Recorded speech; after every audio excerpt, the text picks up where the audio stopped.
Hello మచ్చా, ఈరోజు అయితే early morning అయితే బనానా గ్రేప్స్ అయితే జ్యూస్ అయితే ప్రిపేర్ అయితే వేయాలనుకుంటున్నా. దానికోసం అయితే మనకైతే బనానా కావాలి, అట్లా గ్రేప్స్ అయితే కావాలి. ఒక మిక్సీ జార్లో అయితే బనానా అయితే ఇట్లా ముక్కలు ముక్కలు చేసుకొని అయితే వేసుకోవాలన్నమాట.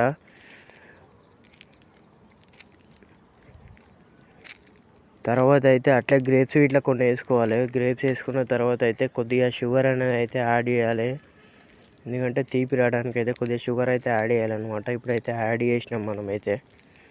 ఇదైతే ఒక మిక్సీ జార్లో అయితే మిక్సీ అయితే పట్టుకోవాలన్నమాట. ఇవన్నీ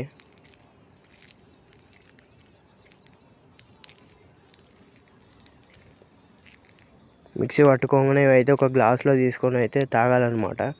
ఈ చూడడానికి అయితే బాగాలేకున్నా తాగడానికి అయితే బాగానే ఉందన్నమాట. ఎట్లా అంటే పిల్ల ముద్దు లేకున్నా పిల్లిపైన ముద్దు ఉండాలంటారు కదా, అట్లా అనమాట. చూడడానికి బాగాలేకున్నా తాగితే మాత్రం టేస్ట్ అయితే బాగానే ఉంది. ఒకసారి అయితే మీరు ఇట్లా ఇంటర్ని అయితే ట్రై చేయరు అనమాట. మీ ఇంట్లోనే అయితే ట్రై చేయరు. టేస్ట్ అయితే బాగుంది. రైట్, మళ్ళీ ఉంటా. Okay, bye.